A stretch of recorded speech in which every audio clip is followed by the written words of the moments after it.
Buenos días. Estamos aquí en el programa de Cambio en el Debate. Vamos a tratar el tema de la reforma educativa. Tenemos tres personalidades que están directamente involucradas con la educación. Tenemos a dos diputados. Tenemos al diputado Salomón Rosales Reyes, al diputado Sarbelio Molina Vélez y al profesor Abelardo Mejía.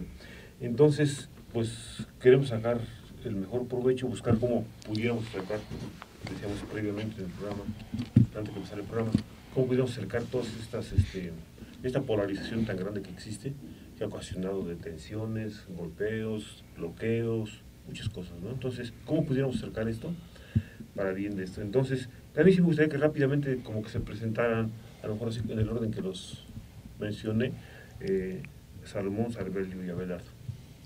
Claro, pues de antemano gracias por la invitación. Mi nombre soy el doctor Salomón Fernando Rosales Reyes, presidente de la Comisión de Educación en el Congreso del Estado en esta 72 legislatura. ¿De qué partido? Del PRI. Bueno, también agradecer esta invitación, la oportunidad que me dan de intercambiar opiniones de un tema de la agenda nacional muy interesante. Soy Sarbelio Molina Vélez, soy diputado local por el Partido Nueva Alianza. Y saludo a todos. Pues muchas gracias, Leopoldo. Soy Abelardo Mejía, ahorita trabajo en la Universidad Pedagógica Nacional y en la Secretaría de Educación Pública, soy profesor de Educación Primaria. Bueno, así como para empezar directamente, ¿cuáles son los temas medulares que está planteando la reforma educativa? Pues así los fundamentales. Bueno, yo diría que en principio que no hay prácticamente nada nuevo, hay que decirlo desde el punto de vista de su servidor. El Instituto Nacional de Evaluación Educativa es un instituto que viene funcionando hace 10 años, que lo propuso el CENTE, que hoy se va a independizar, recursos propios, etc. Eso ya venía funcionando. El examen de ingreso al servicio educativo ya se venía realizando como un programa de la Alianza por la Calidad de la Educación, que solamente en Michoacán no se realizaba, o no se realiza, mejor dicho. Las escuelas de tiempo completo ya estaban funcionando en buena parte del país. Qué bueno que ahora tienen un gran impulso, ahora va a haber más escuelas. El tema de la permanencia de los maestros, que es lo que ha levantado, digamos que una gran polémica, porque yo creo que no ha habido claridad, lo digo con mucho respeto, me parece que el gobierno federal no ha sabido comunicar bien esto. Tendremos que esperar ahora a la implementación de las leyes secundarias para ver exactamente cómo va a ser esto, ¿no? Que tendría que ver y que serán algunas de las funciones, entre otras, que tenga el Instituto Nacional de Evaluación Educativa. Entonces, en México estamos muy acostumbrados, quizás de manera equivocada, yo creo que no, de que una reforma educativa tiene que pasar por planes y programas, y en este caso no está pasando ni por planes ni programas. El tema de que levanta mucho ámpula en Michoacán con los muchachos de las diferentes normales oficiales, bueno, pues es que ahora ya ningún gobierno, hay que decirlo, Michoacán era el único gobierno que entregaba plazas automáticas.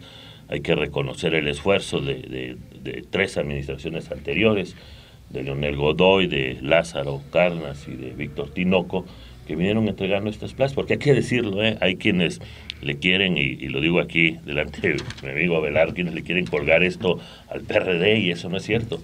Las plazas automáticas empezaron a entregarse en los gobiernos priistas. Pero bueno, ya se agotó, el Estado está agotado, diría yo, en este tema.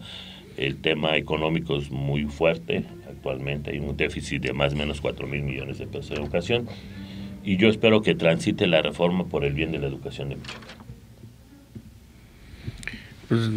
Pues de antemano, mira, yo creo que los temas primordiales que la reforma trae, pues es el que seamos mejores. ¿Y en qué sentido? O sea, el hecho de que se venga a polemizar que a un maestro se vaya a evaluar, pues yo creo que no es malo, pero tampoco la reforma no dice que el maestro que se va a evaluar y sale reprobado le van a quitar el trabajo. Eso es una mentira, eso no es cierto. El hecho de que al maestro se va a evaluar, bueno, pues porque se va a hacer una recapitulación de sus conocimientos, y si en dado de los casos una cantidad grande de maestros sale con falta de conocimientos, falta de preparación, pues hay que darla. Y hay que implementar un programa en el cual el maestro se prepare. El hecho de que ya las plazas automáticas también ya no vayan a ser dadas para las 8 normales oficiales, porque tenemos, por ejemplo, el INSEP, ¿cuántos alumnos no prepara y se quedan sin alguna plaza? ¿Cuántas escuelas particulares también preparan maestros para dar una buena formación? Y pues yo creo que el hecho de que ahora venga a hacer una evaluación para trabajar hacia el michoacano, el mexicano, prepararlo y que se dé buenos resultados, yo creo que esto debe de ser de buenas voluntades. No se trata nada más de estar en contra de las cosas. Yo creo que más bien se trata de analizarlas, pero para bien. El hecho de que se recapitule la educación, porque podemos decir, tenemos mala la educación, pero ¿cómo lo vamos a corregir? Si desde el punto de vista, y hay que ser claros, ¿quién tiene la educación en un estado? Pues el Ejecutivo con la propia Secretaría de Educación Pública. Y ahí hemos perdido la rectoría, por quien en su momento manda son los propios sindicatos, son los que dicen qué es lo que hay que hacer. Y yo creo que no, las evaluaciones, la metodología que la propia Secretaría implementa para educar a los mexicanos, pues yo creo que no es lo correcto, sino simplemente, bueno, pues que cada quien haga su trabajo. El sindicato, pues que haga su trabajo, que defienda al trabajador, que no sea pisoteado. Sí, los temas fundamentales que está manejando ahorita. Yo creo que ya los han señalado. ¿Alguno que yo lo que veo es, le hemos dado seguimiento un poquito a cuál es el origen de las reformas sucesivas que ha tenido el artículo 3 constitucional, ¿no? Desde el 17, que la educación es libre, y cosas así, el esfuerzo socialista, el esfuerzo de unidad nacional. Y después como cada una de las reformas tiene un soporte importante en problemáticas y en movilizaciones sociales importantes, ¿no? En los 70s la reforma del artículo 3 pues se dio con el asunto de las movilizaciones de sindicatos para el asunto de la autonomía y de que los trabajadores universitarios estuvieran en el apartado A del artículo 123. Posteriormente se hicieron algunas reformas con Salinas para quitarle las restricciones que se le había puesto al artículo 3 a la iglesia, y después a los particulares. Los particulares tenían muchísimas restricciones y obviamente siendo un país más abierto al mundo, bueno, pues se les dio mayor seguridad jurídica. Se siguen haciendo reformas. La última fue la reforma anterior a la de este año, la de la obligatoriedad del bachillerato, y anteriormente, unos meses antes, se había incorporado incluso a la Constitución el asunto de los derechos humanos. Entonces, bueno, todo eso tiene que ver con las grandes movilizaciones y las condiciones del mundo actual. La última reforma, la de este año, pues tiene, como decían los diputados, pues básicamente dos tareas. Uno es hacer que el artículo 3 refiera que el sistema educativo tiene que proporcionar una educación de buena calidad, y para lo cual se plantea, obviamente, pues el conocimiento del sistema educativo a través de, en este caso, de la evaluación. Y es una evaluación no solamente de los maestros, es una evaluación integral del sistema educativo, lo que se está ahí señalando. Y obviamente tiene el componente de que la evaluación nos puede permitir a nosotros mejorar tanto los planes y programas, los métodos de estudio, la formación de los maestros, y eventualmente pues nos puede dar un indicador de cómo contratar a los maestros más capacitados, ¿no? Y después, en el transcurso del tiempo, cómo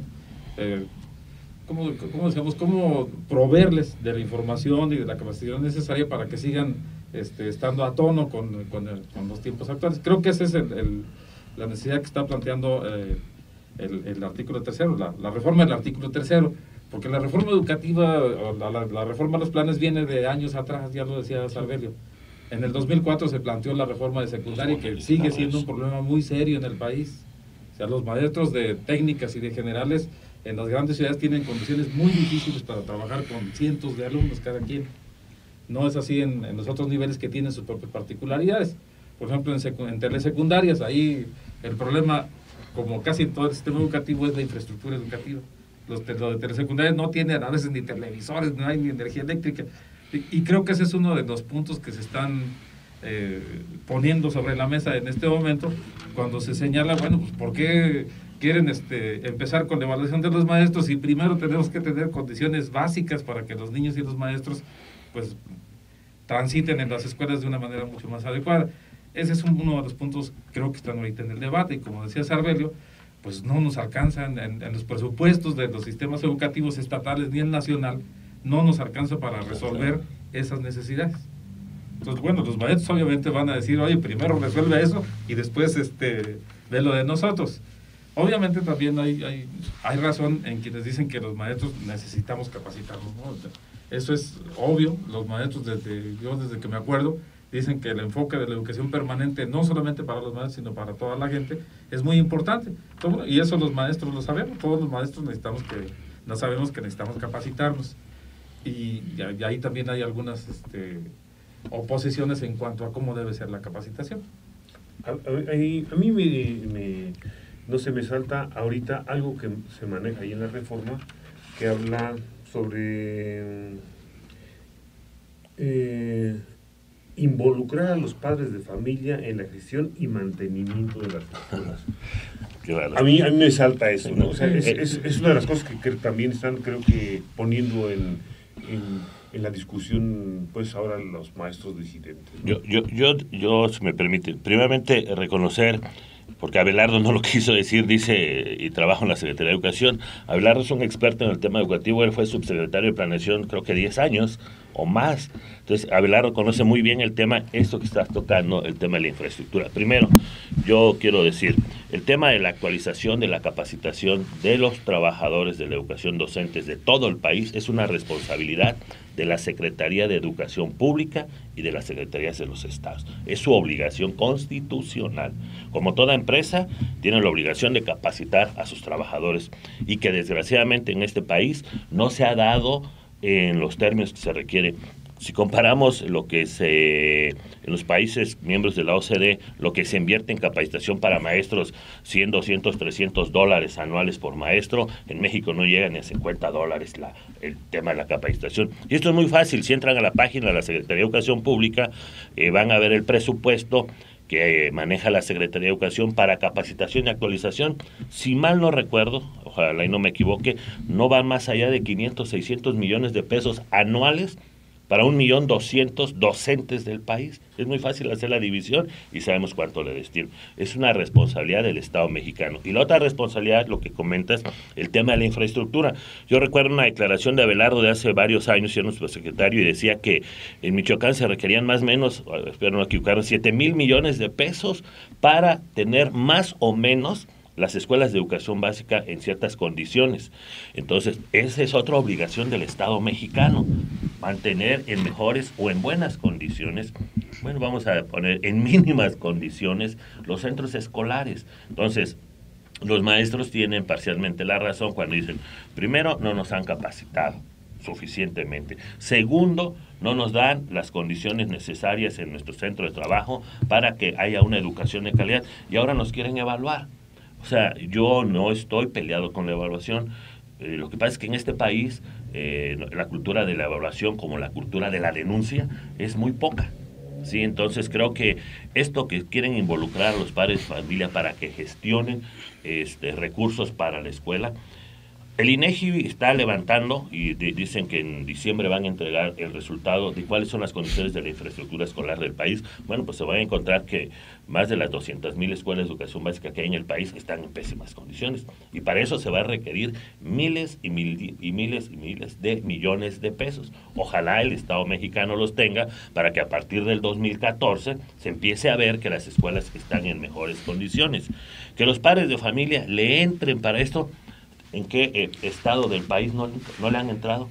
toda la vida los padres de familia, es más, hay que reconocerles a los padres de familia de este país que ellos son los que mantienen medianamente la infraestructura educativa. Esas famosas cuotas que todos los funcionarios, secretarios, legisladores, hay que quitar las cuotas, etcétera, que porque no debe ser, que son anticonstitucionales, pues si no las hacen, se caen las escuelas, así de sencillo, y además no la piden los maestros, se organizan los propios padres de familia, y la cuota es, en muchos casos, para contratar quien haga el aseo de la escuela, porque no hay intendentes suficientes. Las cuotas son para comprar los vidrios, para la pintura, para los candados de los salones, para el impermeabilizante, para que los maestros tengan mínimamente condiciones. Entonces, ok, esto es algo que vienen haciendo los padres de familia, ¿no? Pero también se corre el riesgo que otras manos le metan dinero a los centros escolares y puedan empezar a tomar decisiones.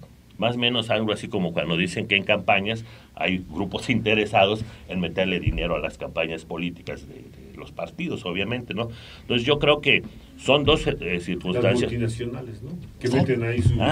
bueno, yo no quise decirlo, pero que exactamente, ¿no? Exactamente, todas esas que venden comida chatarra, que hay una ley estatal, que hay que reconocer, impulsaron los compañeros de la coordinadora, eso hay que decirlo.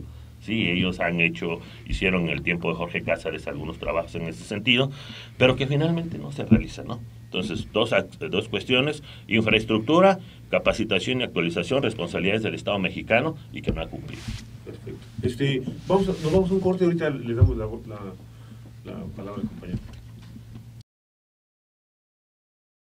Comenzamos, nos iba a comentar aquí Salomón algo al respecto. Mira, yo quiero tocar el tema que es el complemento de la educación, la infraestructura. Tenemos, y te lo digo por conocimiento de las cosas, en Michoacán, desde el 2011, 2012, se ha dejado de trabajar en la infraestructura en Michoacán. Y te lo digo porque nosotros como alcaldes en el 2011 no se nos dio obra convenida, que la iba a ejecutar directamente la federación, y no es ni la propia federación, la infraestructura educativa que en su momento se tiene en la Secretaría de Educación Pública, que no lo hicieron, porque en el 2012 tampoco el gobierno de Fausto Vallejo ha trabajado sobre la infraestructura. Y son varios millones de pesos que vienen a Michoacán para mejorar la infraestructura. Y te pongo un caso, el antier que se entregó la maquinaria a los distritos, ahí en un espacio, el de Sedemun habla y dice que tienen bodegas llenas de mesabancos, de pintura y de, no sé, que desde años atrás tienen y no se entrega. Yo digo, ¿por qué no la entregan? ¿O por qué la guardan? Porque en muchos lugares no tenemos mesabancos, no tenemos las escuelas pintadas, cosas que se necesitan. Entonces yo considero que aquí, en este tema, pues tanto el Ejecutivo, porque de la Federación llega el dinero, lo utilizan o no lo utilizan. En la evaluación que nosotros hicimos como Comisión de Educación el año pasado, la verdad hay muchas cosas pendientes en el sector educativo, porque son muchos miles de millones de pesos que se manejan en la Secretaría de Educación Pública. Y te puedo poner un ejemplo, porque ya la auditoría lo hizo y lo hicimos nosotros, y tal como nos salió a nosotros, la propia auditoría ya también lo reveló. Un ejemplo, pues se pagan, fíjate, nada más para la educación en Michoacán, más de 1,000 millones de pesos mensuales a trabajadores. Ahorita con 976 alumnos que ingresaron nuevos, pues ya van a ser más de 1,000 millones. Entonces, tenemos una autorización del Congreso hacia la Secretaría de Educación Pública en este año de cerca de los 19,000 millones de pesos para trabajarlos. Entonces, yo quisiera darle un poquito de seguimiento a los problemas que se tocan aquí. Se habla de la evaluación, es una cosa muy importante. ¿Y sobre qué términos está ejerciendo o se quiere ejercer la evaluación? Esto es, es en base a un patrón internacional, como lo manejó aquí Sarbelio, es el que nos maneja la OCDE, o sea, son de los países más ricos. Esa es una cosa. La otra. Y la otra es la prueba inventada, la prueba PISA, ¿no? Que es la que quieren aplicar en, creo que 3 áreas del conocimiento, ¿no? Bueno, tantito. Y la otra sería, como para poder concluir el programa, porque ya nos falta poquito, es, sería necesario que en esta reforma se hubiera involucrado no solamente a los padres de familia y a los maestros, sino que se hubiera involucrado a las universidades, lo manejamos previamente, ¿no? O sea, porque las universidades finalmente van a ser las que van a recibir a esos jóvenes que hoy se van a estar preparando, o que vamos a empezar a preparar con una nueva reforma educativa. Entonces, no se ha pedido pues una opinión de por ejemplo, a la Academia Mexicana de la Ciencia o a alguna institución, o las universidades todos tienen un área de la pedagogía y del conocimiento. Entonces, decir, bueno, ¿qué opinan ustedes de esta reforma educativa? Y entonces ya habiendo muchas más opiniones, pudiéramos quizá llegar a algo que no haya llegado así tan de arriba, como decir, esta es la reforma, se aplica, no que se consensuó ni con los mismos involucrados en esto de la educación, ¿no? Entonces, yo te quiero comentar algo. Desde mediados de la década pasada se ha venido planteando esto. O sea, México ya no está solo en el mundo, pues. Entonces ha habido muchos esfuerzos de parte de la Secretaría de Educación Pública para contactarse con otros sistemas educativos, y también los maestros de base lo están haciendo. Quizá una de las críticas que nosotros hacíamos cuando estaba todavía en la Secretaría era por qué solamente nos fijamos a Europa, a Estados Unidos, a Australia, siendo que tenemos también algunas experiencias importantes en América del Sur, por ejemplo. Los maestros se han enfocado a experiencias de América del Sur. Los maestros han tenido varios encuentros con Brasil, con Venezuela, con Argentina, con Perú. Y obviamente nosotros en la Secretaría de Educación ha tenido también importantes relaciones con otros países y obviamente con la propia Organización para la Cooperación y el Desarrollo Económico.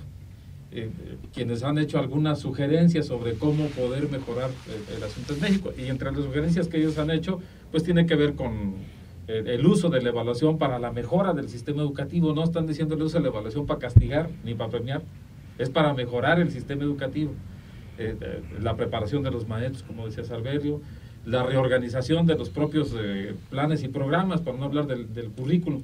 Entonces todo eso ha venido movilizándose al interior de la Secretaría de Educación Pública. Creo que sí ha habido una importante consulta con las entidades. Bueno, recientemente no sé cómo se han reunido el Consejo Nacional de Autoridades Educativas, pero tenía 4 o 5 reuniones al año, y cada una de las secretarías de educación de los estados intentaba consultar en su propio sistema educativo. Obviamente no se sustrae ahí de las situaciones políticas, y es muy complicado trabajar con los estados donde la Coordinadora Nacional pues tiene una importante influencia. En el caso de Guerrero, que ahorita está incendiado, Oaxaca, parte de Michoacán, y el propio Distrito Federal, Morelos, a veces Hidalgo, Chiapas, y algunos agrupamientos en todo el país. Pero sí ha habido ese esfuerzo. Obviamente, pues hay perspectivas ideológicas diferentes, y eso es lo que complica. Por eso lo que se plantea es, pues, impulsar el diálogo antes de la confrontación, ¿no? Entonces, lo que está pasando ahorita, creo que sí, como decía Sarbelio, los primeros spots sobre la reforma, pues eran así un poquito más, como que los maestros sentían que los estaban agrediendo. Hoy no es tanto, están diciendo, bueno, todos estamos de acuerdo, ¿no? Todos estamos de acuerdo en que hay que mejorar la calidad de educación, todos estamos de acuerdo en que hay que mejorar las condiciones de las escuelas, que mejorar las condiciones profesionales de los maestros. Vamos encontrando el modo de hacerlo. Es un llamado. Creo que los propios maestros movilizados están intentando hacer sus propias sugerencias. No sabemos hasta dónde vaya a llegar y hasta dónde realmente sea legítimo eso que están planteando. Porque bueno, de todas maneras, atrás de ello está la lucha por el mejoramiento de las condiciones laborales de los maestros, ¿no? Sí, sí. Mira, por ejemplo, los maestros están, creo yo, una de las cosas que yo he visto, que están teniendo temor de los exámenes de ingreso y de permanencia en las escuelas, porque bueno, también tienen familia, y la mayor parte de sindicatos, los hijos de los trabajadores se quedan en la misma empresa, sobre todo los grandes sindicatos. ¿Por qué se empieza con el sindicato de la educación? Bueno, tú sabes, en la Universidad Michoacana, los empleados de la Universidad Michoacana prácticamente son familias enteras. Sí. Igual, casi en todos los sectores productivos es así. Pemex. ¿No? En todos. Entonces, bueno, pues, digo, si va a cambiar el país, dicen los maestros, pues tenemos que cambiarlo de todo, no nada más en algunas partes. Y creo que en esa parte pudieran tener alguna parte de razón. La otra, pues es que sí, podemos hacer nosotros un sistema educativo y un sistema de empleo que le dé oportunidad a todos. Si eso se da, se facilita muchísimo las cosas, ¿no? Yo quisiera lo que comentabas tú de la opinión que debió haber tenido esta reforma educativa. La última reforma de la educación normal, se abrieron foros. En Michoacán, desgraciadamente, como bien expresa Abelardo, por la acción de la CONADE hubo algunos problemas, pero recuerdo que en la reforma de las normales se abrió una página virtual para que opinaran ahí independientemente de foros. Ahora, en este momento, el famoso Pacto por México, lo cual espero le dé muchos beneficios al país, la reforma educativa, energética y de comunicaciones. Y en el tema de la reforma educativa, como bien lo expresas, yo no me di cuenta que hubieran consultado a los académicos, a los maestros, al maestro del rancho, al maestro de la ciudad, a los padres de familia, a los propios funcionarios de las secretarías de educación a través de la CONAEDU, como bien dice Abelardo. Entonces, como que fue y lo digo con mucho respeto al señor secretario de Educación Federal, Emilio Choifeda, al señor presidente de la República, Enrique Peña Nieto, como que fue una reforma a rajatabla. En este momento, ¿por qué no ha salido con la misma celeridad que salió la reforma educativa, no ha salido la reforma de telecomunicaciones? No hace 2-3 semanas se dijo que andaban algunos distinguidos panistas en la Cámara de Diputados y en la Cámara de Senadores cabildeando, gente que ya no está en el gobierno ni mucho menos, los famosos brokers, los cabilderos. ¿Por qué? Porque le están pidiendo opinión a las grandes empresas televisivas, etcétera, etcétera. Oye, vamos a ir por este camino, ¿qué opinan? No, pues yo creo que eso sí. Oye, vamos a ir por acá. Y en el tema de la educación, que yo sepa, no se hizo. En el tema de la reforma energética está sucediendo lo mismo. Entonces, ojalá yo termino mi participación buscando que en Michoacán se den mesas de diálogo ante una reforma federal que ya está decretada. Yo invito a mis compañeros de la coordinadora a que estén al pendiente y puedan hacer llegar sus propuestas a la Cámara de Diputados a nivel federal, a la Cámara de Senadores, en el tema de la elaboración de las leyes reglamentarias, que no nos desgastemos o se desgasten en otro tipo de acciones que no le hacen bien al Estado, que no le hacen bien a la educación. Yo les sugiero que hagan, como yo siempre he dicho en política, tiros de precisión. Sí, y el tiro de precisión ahorita es las leyes reglamentarias de la Ley Federal de Educación. Bueno, nos quedan poquitos minutos. Yo quisiera como que redondeáramos qué es lo que hace falta para, ya lo dijo aquí en parte Sarbelio, para que podamos acercar estas dos posiciones tan confrontadas. Dijiste que primero había dicho que vamos a evaluar a los maestros, ¿no? Después cambia el discurso en la radio y dicen ahora vamos a capacitar y después vamos a evaluar. Entonces creo que empieza a haber como un poquito de sensibilidad de parte del gobierno. Yo creo que eso se requería de todas las partes como para llegar a un buen consenso. Así es. Algo con lo que pudiéramos... Mira, yo creo que concluir. La próxima semana, según tengo entendido, la Secretaría de Educación junto con los maestros de la coordinadora van a organizar un congreso de educación y cultura. Y algo así. ¿Sí? O sea, entonces, creo que si no está clara todavía la agenda de discusión de los principales puntos donde haya diferencias, ese pudiera ser un espacio importante en el que pues, están invitando a toda la sociedad, los padres, los propios maestros, pues que pongan ahí los puntos fundamentales que tendrían que servir para apuntalar mejor el diálogo. Digo, finalmente, sobre todo los niños y los jóvenes se merecen una mejor educación en el estado de Michoacán y a eso tenemos que abonarle todos, los maestros, las autoridades educativas, los legisladores, todo el mundo. La educación es responsabilidad de todos. Yo no estaría de acuerdo en que había que quitarle el poder a los maestros para poder hacer propuestas o definiciones en educación. Los maestros junto con los padres, los alumnos, la sociedad entera tiene que definir qué educación se quiere. Ninguno más que otros, y bueno, es un compromiso general de la sociedad. Pues mira, a mí me gustaría concluir que todo esto que se ha hablado y se está proponiendo, porque son propuestas, pero bueno, y es un decreto, que se tenga voluntad, pero voluntad en el diálogo, y que así como se está manejando la educación, pero también la demostremos, porque no es el hecho de que yo esté inconforme de lo que me están proponiendo y salir a perjudicar a terceros. Porque el hecho de obstruir una vía de comunicación, el hecho de manifestarme, estar en contra de todo y a favor de nada, pues yo creo que eso tampoco no abona a que seamos mejores michoacanos.